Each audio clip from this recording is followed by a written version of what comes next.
Hey guys, it's been a while since I've done one of these long form tutorials, so today I'm going to show you how I draw a cell shaded monster cutie.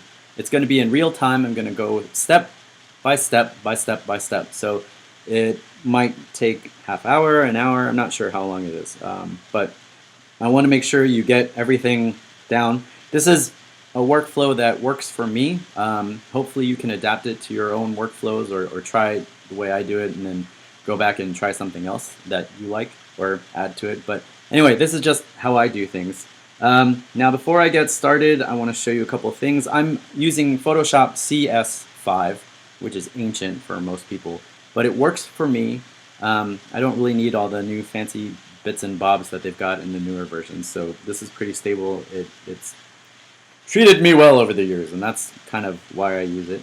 I am working on a 8-inch by 8-inch canvas at 600 dpi, which is 4800 pixels by 4800 pixels. And that's just because I like working large, so that if I want to post it up online, when I reduce it, everything looks really good. If I want to print it out, it looks really good because it has a lot of resolution in there. So I tend, even for small little cutie things, I tend to try to work as big as my computer will handle. So 4800 by 4800 is pretty good for a cutie here. Before I get started, some other things I want to set up is a sketching layer. So what I normally do is I set up a group and I call that sketches, and then within this group I'll have a couple different sketching layers if I want to do something really complex. So sometimes I'll have a blue layer where I just do big shapes, like, you know, here's a face, here's a circle, and usually that'll be in blue. So let me grab a color here. So that'll be in blue, and then on top of that I'll do a layer that's red, and then put in more details, like, oh, here's where the mouth is, and here's an eyeball, and here's eyebrows and stuff like that. And then when I'm done with those sketches, I'll turn down the opacity, and then above that I'll have an inking layer. Notice I put everything in groups because sometimes if there's background elements that I want to ink, I'll put those in a separate layer. And then, you know, do your inky stinky here. So that's a little bit of layer management. That's kind of how I set things up.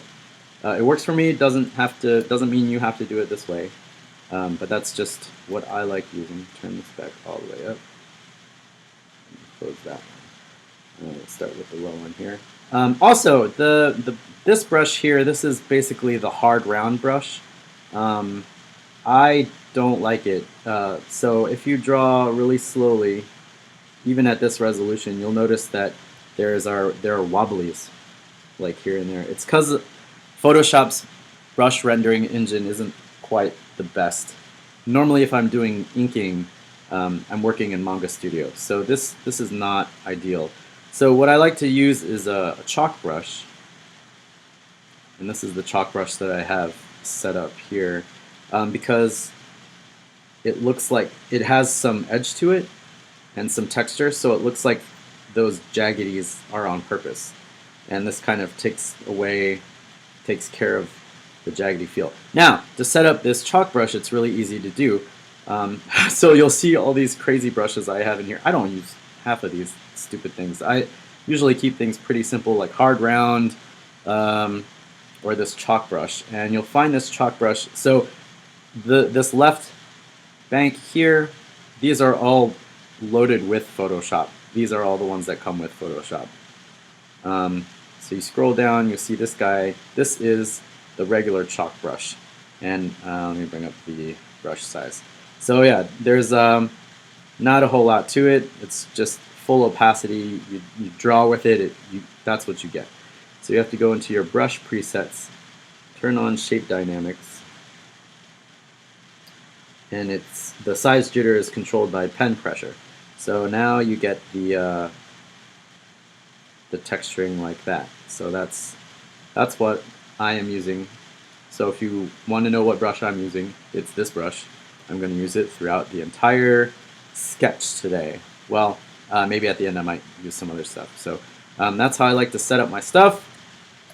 Let's get rid of that crap. Zoom them out. All right, and oh, one other thing. When I pick colors, I use the color picker. And to access the color picker, all you have to do, go over to the left, click on the one of these color thumbnails down here. You can change the background color if you want. Bam. But this is personal preference. I like using this as opposed to the,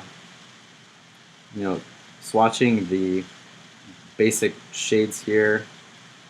I guess you can replace it and put in your own swatches, but or you can use these sliders. There's the RGB sliders, there's the HSB, all that kind of stuff. And CMYK, and there's Lab, all these different color modes, all that stuff, and that's fine. But I just prefer using the color picker because I like having that visual representation, and I'm just used to it, so that's what I like to do. So, to start off, we are going to sketch a cutie, monster cutie. And I'm going to grab some water. Whoa. Alright, so let's just get started. It's a little too dark. Remember, the most important thing when you're doing characters is to think about silhouette, and think about motion, and think about proportion, and all that kind of stuff. That's why I like using these cuties to start with, because the shapes are very simple. They're just very blobby, and they're easy to put down, and they're fun to play with, and they're adorable. But you can really work on just getting gesture down correct, your gesture right, and your proportions right, and all that kind of stuff. And I guess I can push this a little bit if I wanted to.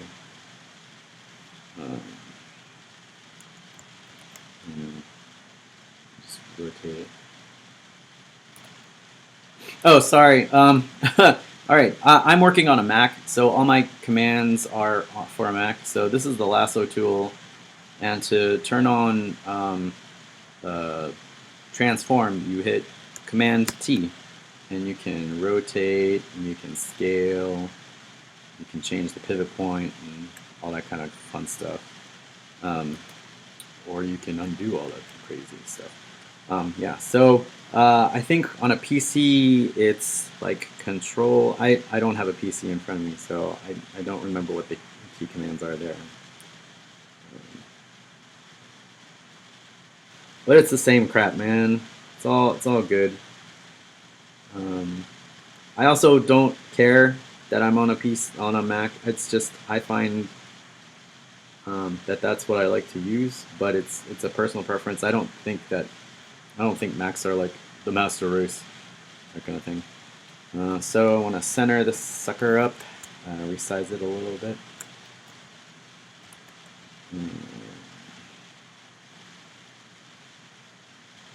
Just refine the gestures. Alright, I'm going to... I wasn't planning on it, but I guess I will use another sketch layer. So I'm going to grab a slightly darker color and just try to... I'm not going to worry so much about the line art because the lines are actually going to go away, and you won't see the hard outlines, but this is just this particular style. Sometimes I do use hard outlines, but for this particular style that I'm demonstrating, there won't be hard outlines on the character. The cutie waving, because cuties love to wave. Woo!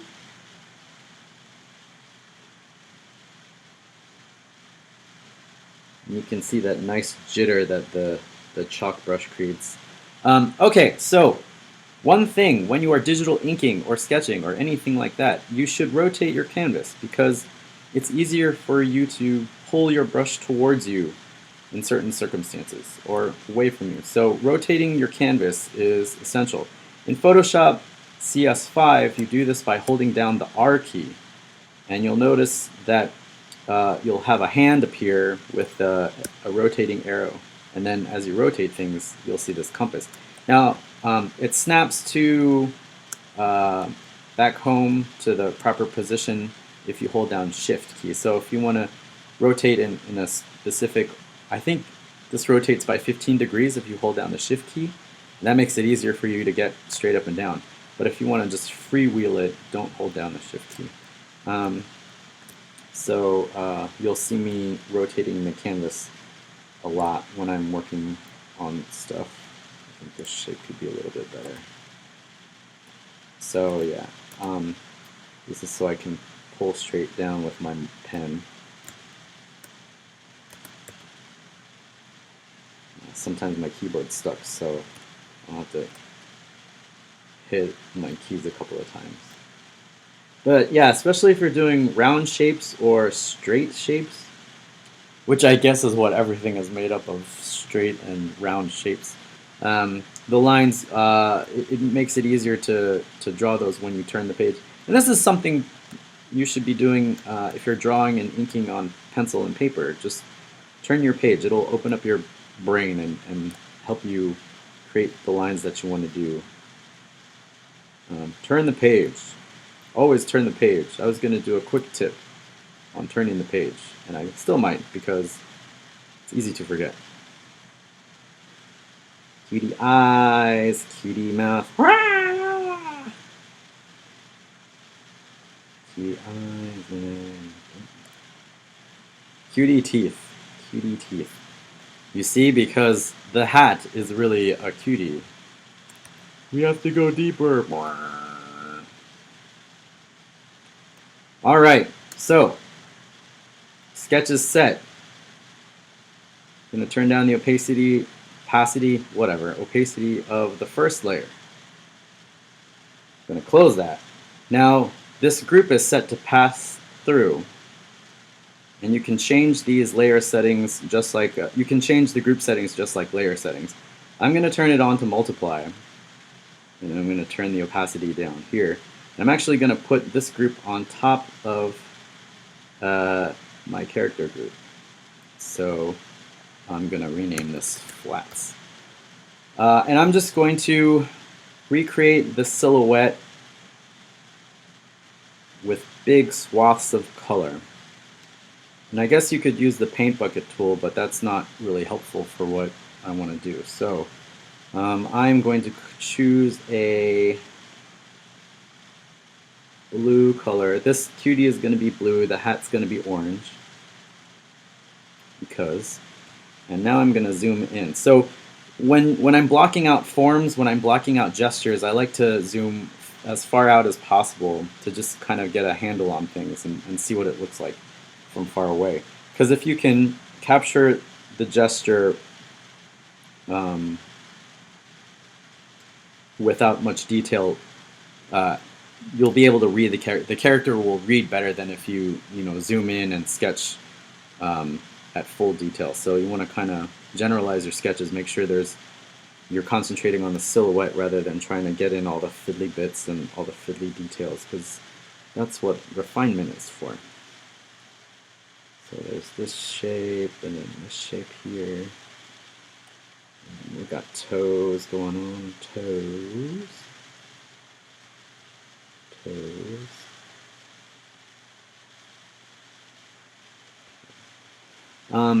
Now I'm trying to follow the edges of my sketch as well as I can, but I'm also making decisions on what to follow and what to just keep and what to just kind of draw on. Alright. So this is the only time we're going to use the bucket. So you hit G for your fill, click in there, and you fill it, and you'll notice that there's a halo because the chalk brush does not have clean edges, so it confuses the bucket tool. Now you can spend all day trying to figure out what settings you want for the bucket to make sure it fills in all those fiddly bits, or you can just do what I did and paint in that halo.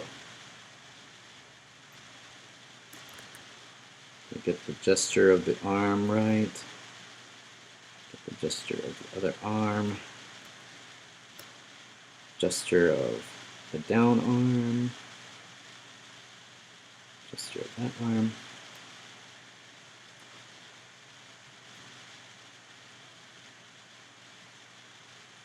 And the fingies. Fingies for the cutie. Fingies.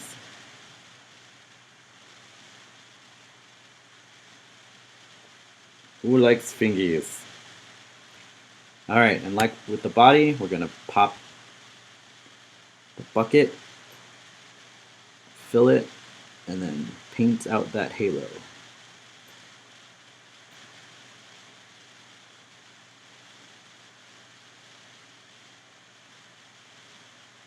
All right, so that's the cutie body flat. Now we're going to move on to the head flat. And I create a new layer. I'm eventually going to combine all these layers into one thing. Because it just makes my life easier. But for now, I'm going to make them work on separate layers. Now, if I was concerned about possibly changing the color of the cutie and all that kind of stuff, then I would keep all of these layers separate. Like if I wanted to make different color variations, like a different hat color or different body color, then I would keep all of these as separate layers. But for the specific technique that I'm going to be demonstrating, I'm going to merge everything onto one layer. So, and you will see why as I go. I don't want to go full on orange because that's annoying. Maybe here. All right, that's good. So, open part of the mouth. Nom nom nom nom nom nom nom nom nom nom nom nom nom nom. Gesture of the hand. Gesture of the other hand. There. There. One thing you want to make sure of is that you don't have any tangents in your character, and by that I mean, well, that's a whole other discussion. But yes, just be aware. Don't put tangents in your thing, your character sketch. I think I have a video on tangents somewhere, but if not, I'll go back and do a whole explanation of what tangents are and why they're bad. Tangents are bad just generally because it makes it difficult for the eye to separate objects from each other. So if this finger corner lined up exactly with this line, like if it lined up right here, like with the arm, it would be difficult to tell the separation between objects. So the way I have it here, where there's a little bit of a separation, you can tell that one is overlapping the other, and I'll just make that even more obvious by that. So that's a quick tangent explanation. There's more in-depth tangent explanation to be had. That's not the purpose of this particular video. You know what I'm going to do? I'm going to draw this other part of the head, other part of the hat behind. So create another layer behind and draw in the other part of the hat. Go back up to the top. Don't forget the tooth.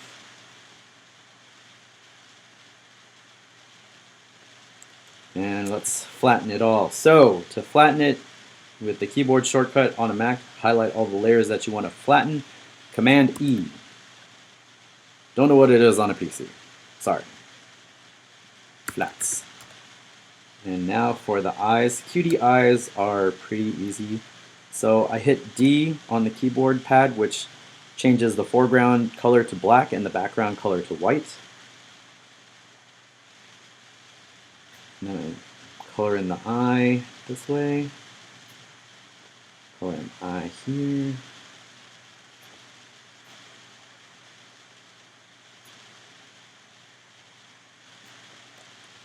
And then swap out, so we have the white on top.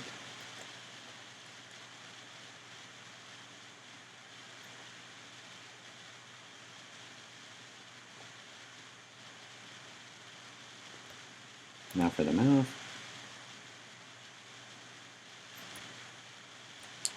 And there's our friend, turn the canvas.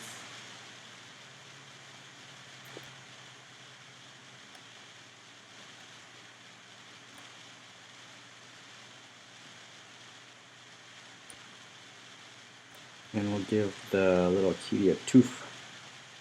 There's a toothus. And the way when I do these teeth, I kind of want to imply that they're inset in the mouth. So instead of drawing it flush up against the roof of the mouth so it touches the blue part, I kind of make sure that I give it a little bit of black at the top just to make it look like it's in shadow. Alright, so we zoom out. There is our monster cutie. Let's turn off the sketch layer. There's our cutie in all of its glory. Let's kind of straighten up everything. I'm moving both the sketch group and the cutie group at the same time because I will be using the sketch group for reference for something which you will see right now. So before we go on to shading, I like to separate shapes with lines. So just to delineate the edge of the face to this part of the arm and the underarm here. Actually, I want to kind of make this a little bit rounder. Okay, so what I will typically do is create a layer above that. Now, if I just start drawing in the lines as is, it's very easy for me to go off canvas and go outside the lines. It's not what I want to do. So what I'm going to do is, on this layer that's above the flat layer, I'm going to right click and create clipping mask. And so you'll see this arrow point down to the layer below. So what this means is anytime I draw, it stops at the outline of whatever is being clipping masked.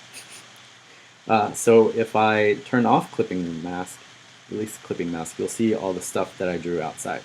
So we want to keep clipping mask on. And actually what I'm going to do is duplicate this 3 times.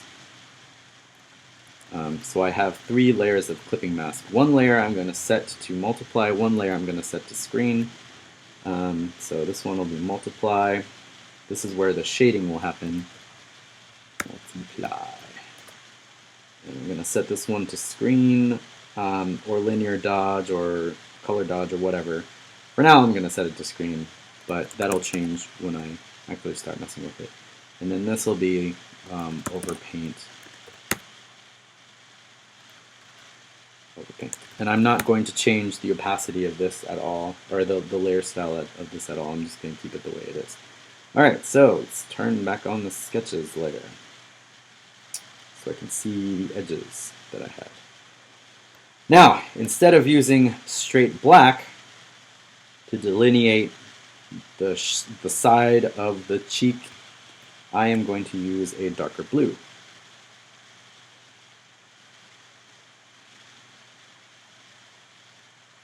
And strike that in there. I could do better than that. Let's do a little bit more. Yeah, there. Erase it a little bit.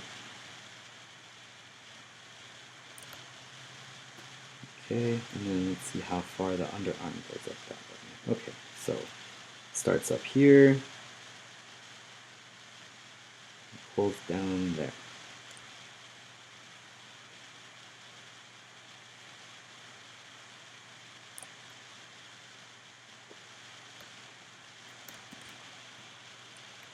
Alright, now there's one other thing that I can do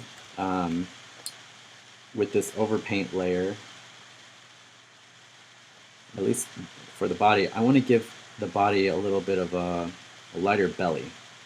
And so I'm going to actually use an airbrush, a soft brush, and just paint in like a soft belly.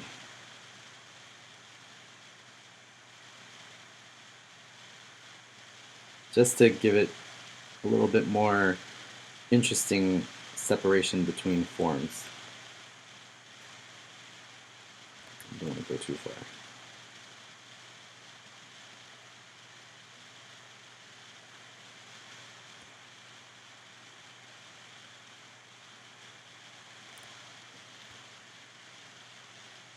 You know what? Maybe I'll just paint that in hard instead of an airbrush. Alright, so let's try it again. And let's go back to our chalk brush. And give our little cutie a belly. A belly!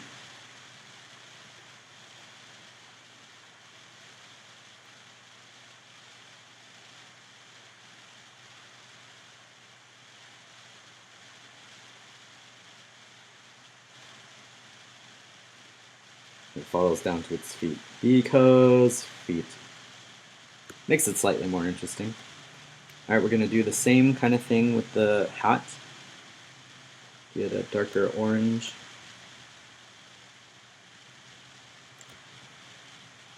Slide that in there.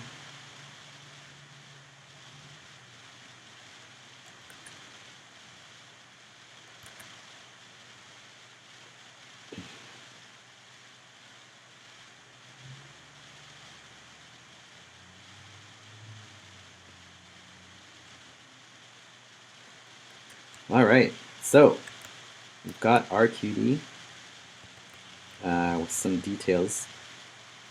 You can go crazy with the details depending on the complexity of your character. So the cuties are really simple, just a round shape with limbs jutting out. But if you do like an anime character or a comic character or anything like that, you can get really interesting line details and stuff like that. You could make patterns and all that kind of stuff. I like to keep the outlines clean like this instead of physically outlined with a line. But I mean, if your artwork calls for outlines, go for it. There's another technique where you color the lines in themselves, and you have a line layer and all that kind of stuff. And I'll do a different version of that for another day. But this is this particular method. All right, so now it comes time to shade the cutie. So we go to our multiply layer, and just like the overpaint layer, anything we paint is going to be locked in by the clipping mask. What I like to use for shading is a light purple, because it gives the shadow a slightly warm tone. All right, so general ideas for doing lighting. You want to determine a light source. So for today's demonstration, the light source is coming from top left, this direction. So there is a plane of separation. So anything that's on this side is going to be light. Anything that's on this side here is going to be, dark. So those are our planes of separation. And basically, you want to try to think of your shape in a 3D space so that you can separate these planes from each other through shading. That's what shading is. So remember, this is where our light's coming from. Anything over here is dark, anything over here is light. And, it's comics and cartooning, so you can fake it. It doesn't have to be absolutely perfect. Because no one's going to know, because your character probably doesn't exist in nature, especially if it's a weird monster thing like this. So we're going to start off getting in our major shade here.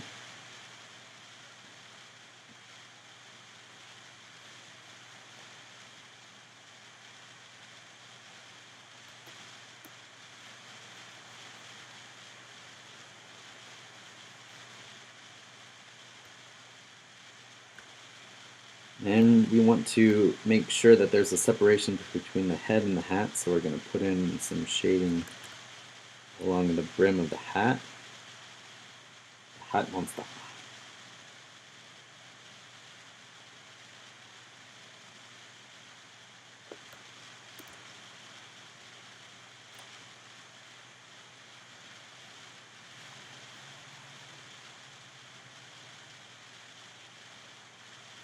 Yeah, I mean, some of this is some of this you want to try to be as accurate as possible, but a lot of it is like if it feels right, if it looks right, it is right. If it feels and looks wrong, then it is wrong. There's no hard science to that, to setting this up. That's the joy and devastation of doing cartooning.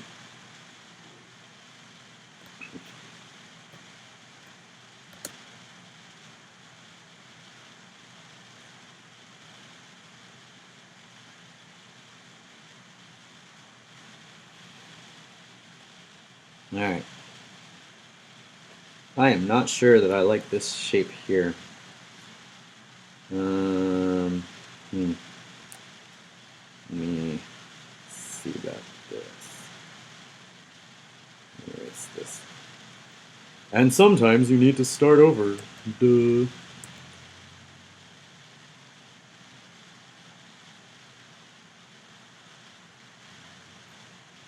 How many people doing tutorials will show you when they screw up, huh? Just me.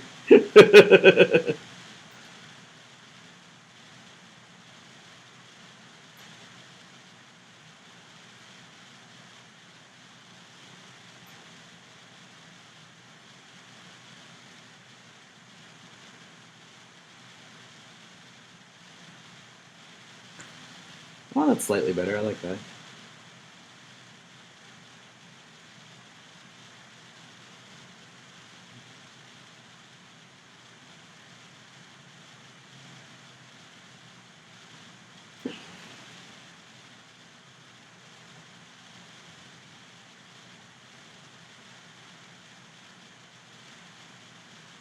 All right, now, the biggest reason why I put my shading on a separate layer is that it allows me to change the mood of the piece. So I'm going to lock this down, and I'm going to start messing with it. So this is sort of like a neutral daylight scenario, I guess high noon or something like that, where you've got some deeper shadows. If I wanted to set a scene where something dangerous was happening, or like there was a fire alarm or something like that, then I change the shading color to like a red, and so that changes the mood of the piece without actually having to change the base shades. If I want the cutie to seem like they're in a horror film, you know, or something sickly, I can change it to green, or I can intensify things, like make it darker. Blue is typically used for the shadow layers. Makes everything a little bit cooler. That's why I like the purple. You know, you can change the opacity of your shadow. Sometimes I like to play around with gradients, so sometimes I'll go from orange to a purple, like so. And that just gives you a different flavor for your shadow. So when you have this multiply layer on its own, you can play with it once you've finished blocking out your shadows and figuring out the shapes and all that kind of stuff. So let's just go back to the standard purple. All right, we're gonna do some stuff with the screen layer, but first I want to drop in a background, a neutral background, because otherwise the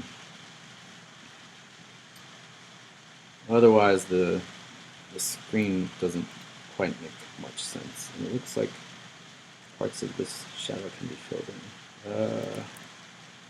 All right, let's see here. No, that's too dark. How about a nice little...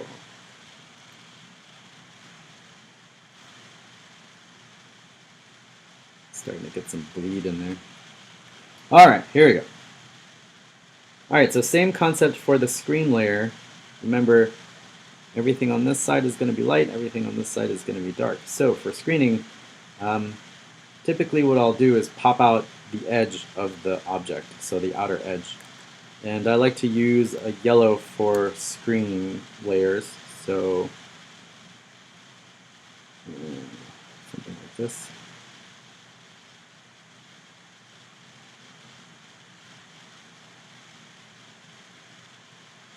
And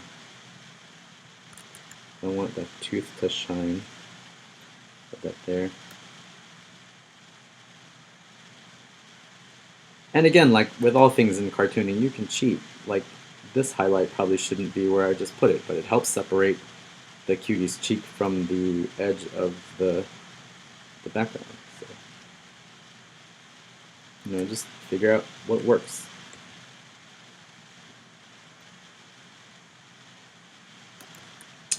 Now let's hit that with some red. Put some blush on the cheeks.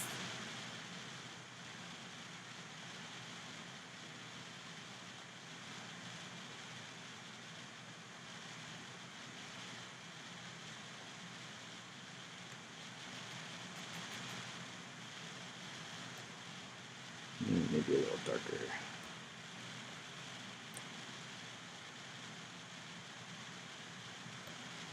All right.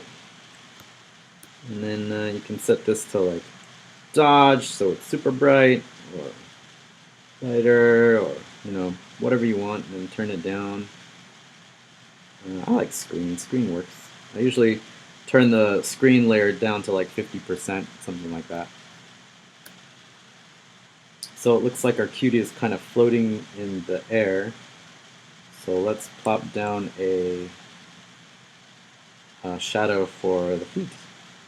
And we'll go back to our shadow color here. Turn on multiply.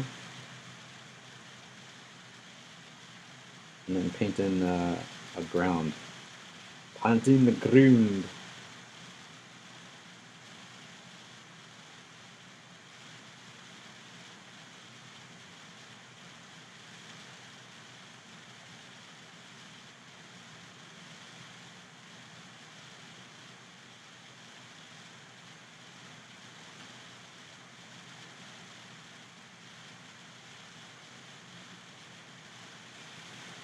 Alright, so I think these shadows are slightly dark, so I'm going to bring down the opacity of all the shadow layers down to something like 70. So it's a little less harsh. And one final thing I'm going to do with the background is I'm going to do a gradient from this beige color to like a more white, just to kind of, nope, not this one.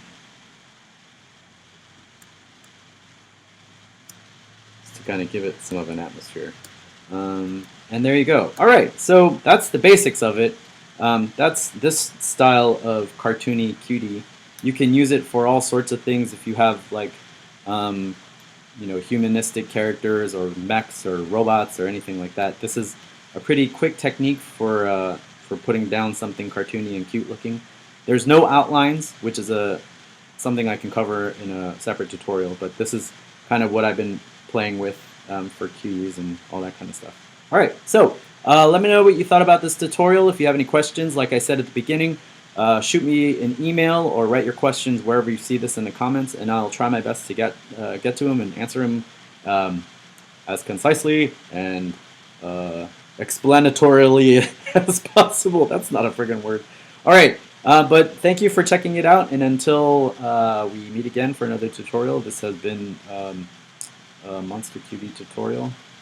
Oh, I guess I should say my name, Jamie Noguchi, and yeah, all right, thanks for checking it out. All right, bye.